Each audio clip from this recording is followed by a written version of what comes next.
Welcome to Bonnie Doon.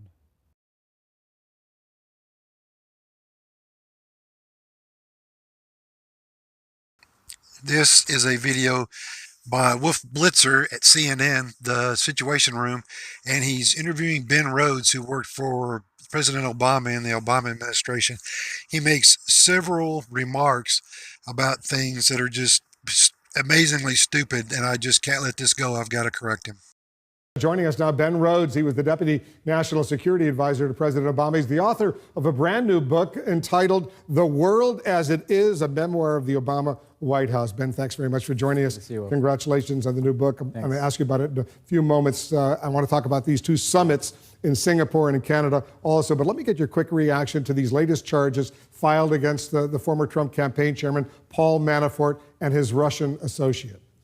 Well, look, I think this is the 20th indictment that we've seen come down, and it just shows that, while there's all this noise and Trump tries to create all this distraction, Bob Mueller is just methodically building a case that I think leads up to very high levels around Trump. None of these have anything to do with the Russia investigation. No, be specific. When you say very high levels around Trump, what do you suspect is going to happen? Well, only Bob Mueller knows that, Wolf. But I think there's a lot of smoke, and I would suspect that there's fire there when it comes to the fact that we know Russia interfered in the election to help Trump. If there had been anything, there would have been charges by now. Something would have been leaked. We would know. So there is nothing. Mueller has nothing on Donald Trump. There is no smoke. There is no fire. And on top of that, why would Putin help Trump when it's obvious that he should have helped Hillary Clinton, because Hillary Clinton could easily be bought? It was just to cause trouble. We've learned about far more contacts between Trump associates and the Russians than I ever knew about when I walked out of the White House. So I think Mueller's going to put that picture together for us. There is nothing to put together because it's just a witch hunt. There's nothing there. Let's talk about these summits. There's some serious strains, as you know, not necessarily with some of the non-allies, but with allies of the United States. And now the president is suggesting openly, he was boasting about this, Russia should be readmitted to the G7, make it the G8 once again. Yes, make it the G8 once again. It's not just about economic power. It's also about nuclear power. This is a nuclear-armed nation. This is the world's second strongest superpower behind the United States, and they should have a seat at the table. And you were in the Obama administration when it went from the G8 to the G7. What's your reaction to the president's proposal? Bring in the Russians, let them be part of this G7, G8. I think it's astonishing, Wolf. I mean, I was there. We, together with our allies, kicked Russia out of the G8 because they'd annexed Crimea and violated the most basic tenet of international order. But you took no military action because you were leading from behind. And worked with Europe over many years to put sanctions on Russia. What we're seeing before our eyes is kind of the unraveling of the post-World War II international order. Are you talking about the Cold War? We're screwing up the Cold War? The U.S. and our allies at the center of that. And the fact of the matter is that's going to have profound consequences for U.S. security and global security in the years to come. And frankly, it's exactly what Putin would want. When people ask, well, why would Putin interfere in our election to help Donald Trump get elected? A split between the alliance of the world's democracies would be the greatest return on Putin's investment. So you think Putin is winning right now? Vladimir Putin is an evil genius. That's what he is. He's evil and he's a genius. Yeah. He's absolutely winning. This is exactly what he wants. And who do you credit for that win for Putin? Well, what's so astonishing about what's happening is the Atlantic Alliance, the alliance of democracies, has withstood all kinds of adversaries over the years and decades. It is a U.S. President, Donald Trump, who is precipitating this crisis for no good reason. There is no crisis, Chicken Little. There's no crisis at all. This is just a Democrat operative trying to get a foothold against Donald Trump in the next election. That's all this is. He's trying to be a fearmonger and try to scare people. The other big summit coming up on Tuesday in Singapore, the president with Kim Jong-un. The president suggested yesterday, you know what, he's been preparing a long time. It's more attitude right now that's important in dealing with Kim Jong-un than preparation. The key is Kim Jong-un ready to take concrete steps towards denuclearization of the Korean Peninsula? Do you believe he is? Well, this video is after that, so anything he says negative about this summit is going to be absolutely wrong. Just keep that in mind. I don't see that he is, Wolf. I see that he probably believes he's in some position of strength, having consolidated his nuclear weapons program and his missile program. Frankly, it takes a huge amount of preparation. I mean, I talk about, say, the Iran deal took 7 years of sanctions and diplomacy to get there. 7 years, and it was a horrible deal. And President Obama gave, what, a pilot load of $1 billion in cash to try to buy the Iranians. That was just a horrible deal. And it only took 7 years to bring it about. The opening to Cuba, I must have had 20 meetings with Alejandro Castro, Raul Castro's son, before we put Barack Obama in that room. In North Korea, you're talking about issues of the nuclear program. What is their program? What do we want to do in putting in place inspections? What are we going to do with our sanctions? Very intricate details. And frankly, I don't think President Trump has done the necessary preparation to have a successful summit. You underestimate a president who is willing to get things done, to go straight to the heart of the matter. He's moving at the speed of Trump, as Sebastian Gawker says. So, you're wrong. He can get it done in a short period of time.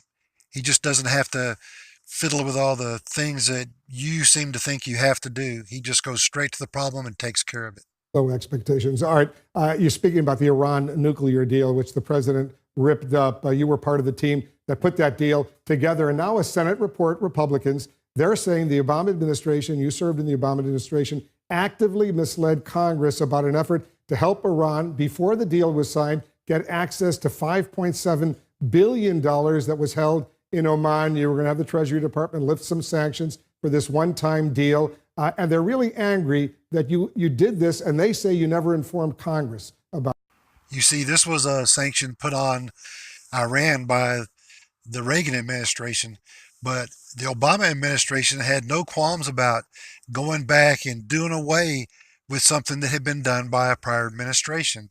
So, using their obvious example, why should President Trump worry about the things that they had said in the previous administration?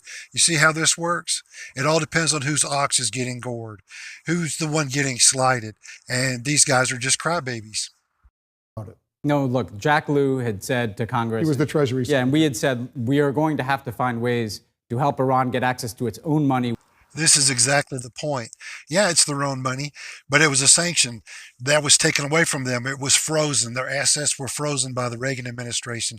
And what do you want to do? Oh, we're just trying to get them back their own money that they were being punished by the Reagan administration, not allowed to use. Hey, we know we're the good guys. We want to undermine a prior Republican administration. These guys are a bunch of crooks. Even before the deal was signed? No, this is part of how the deal was implemented and keeping. But the deal had not yet been signed when you lifted the sanctions on that $5.7 billion. No, this was part of our commitment as we were negotiating the deal.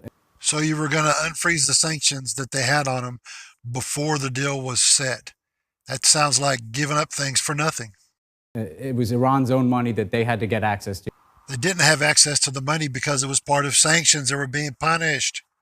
By the way, but they wouldn't have had access to it unless the Treasury Department said the Omanis could have a couple of U.S. banks, major banks, make the transition from Omani currency to dollars and then to euros. The banks, by the way, they didn't even want to do it because they thought it would violate the sanctions against Iran. And this is the point.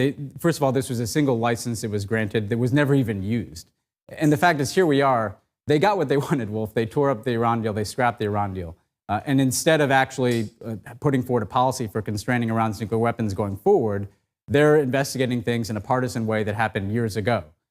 Oh, yeah, this was sanctions on things that happened years ago. You know, they had a coup. They overthrew the Shah of Iran. They took over our embassy. They held our people hostage for like a year. And, oh, it's no big deal. You know, that's all in the past. Let them have their money. Don't worry about it. And what is the Trump administration doing? Oh, they're having some sort of investigations and stuff over something that doesn't matter anymore. Oh, well, that's just the biggest line of crap. I can't believe anybody that's considered to be intelligent would actually throw that out there. Frankly, what is more concerning to me is the fact that a few days ago, the Supreme Leader of Iran said that they're going to resume their nuclear enrichment activities. The thing that concerns me is that you thought they had ever stopped their uranium enrichment program. What makes you think that this piece of paper would stop them from doing that? Do you remember Neville Chamberlain waving around a piece of paper and saying, "Peace with our time, I've got Hitler's signature"? you're an idiot. That's what we should be worried about here. But just to be precise, on the $5.7 billion, did you notify Congress specifically that you wanted a one-time lifting of sanctions to allow that money to be freed up, Iranian money, in order to, so they would have access to it?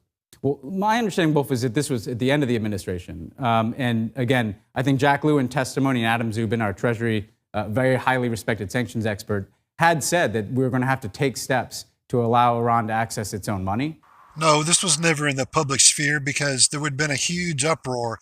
I would have been mad about this. I would have definitely remembered if you bunch of morons tried to circumvent the sanctions against the Iranians, a one-time deal to let them have all that money that they had been kept from using all that time. Because what are they going to use it on?